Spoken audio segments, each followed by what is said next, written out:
আপোনালোকে ভাল কাম নাজানে নহয়, কেইটা ভাল কাম কৰিব দিব পাৰিব? আপোনালোকে যাব ক'ত গ'লে আমি পইচা পাম, ক'ত কৰিলে আমি কেনেকৈ পইচা ল'ব পাৰিম, 2 নম্বৰী কাৰবাৰ চলি আছে, তাত যদি আমি কিবা এটা নিউজ বজাও বা কিবা এটা ভিডিঅ' কৰো, তাতে আপোনালোকে গণ্ডগোলটো বজাই বাছ পইচা ল'ব। এইটোহে আপোনালোকে যেনেকুৱা প্ৰশ্ন কৰিছে মই তেনেকুৱাহে উত্তৰ দিছো।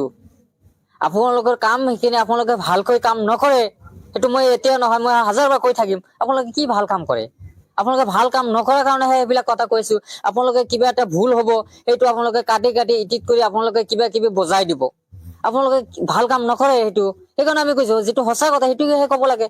তাত কি ক'ব লাগে, সেইটো যদি আপোনালোকে বিতৰ্ক সেইটো ল'ব পাৰে, আপোনালোকৰ কামেই সেইখিনি।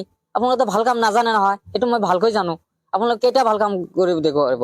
আপোনালোকক মানুহৰ কাৰণে একো নকৰে নাই, আপোনালোকে যাব ক'ত গ'লে আমি পইচা পাম, ক'ত কৰিলে আমি কেনেকৈ পইচা ল'ব পাৰিম, তেনেকৈ আপোনালোকে ক'ত 2 নম্বৰী কাৰবাৰ চলি আছে, তাত যদি আমি কিবা এটা নিউজ বজাও বা কিবা এটা ভিডিঅ' কৰো, তাতে আপোনালোকে গণ্ডগোলটো বজাই বাছ পইচা ল'ব। এইটোহে আপোনালোকৰ মূল কাম।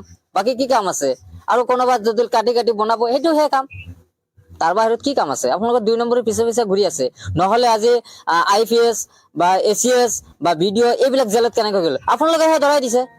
আপোনালোকে পইচা মানে এইটো এতিয়া কম বেছি হৈছে, সেইকাৰণে আপোনালোকে ধৰাইছে।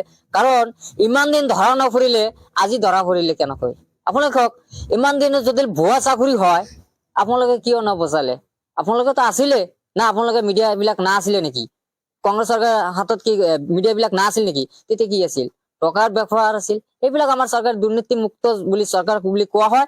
গতিকে আমাৰ ভাৰতীয় জনতা পাৰ্টি দুৰ্নীতিমুক্ত এখন চৰকাৰ হয়। গতিকে সেইকাৰণে কাম কৰি আছে, আৰু সেইকাৰণে কামত আপোনালোকে এতিয়া আমাৰ চৰকাৰে যিখিনি কাম কৰি আছে, মিডিয়া বিলাকে সেইবিলাকৰ কাৰণে আমাৰ চৰকাৰৰ বিৰুদ্ধে সমালোচনা কৰি থাকে। গতিকে আপোনালোকে কৰি থাকক, আপোনালোকৰ কামেই সেইখিনি, বাকী একো নাই।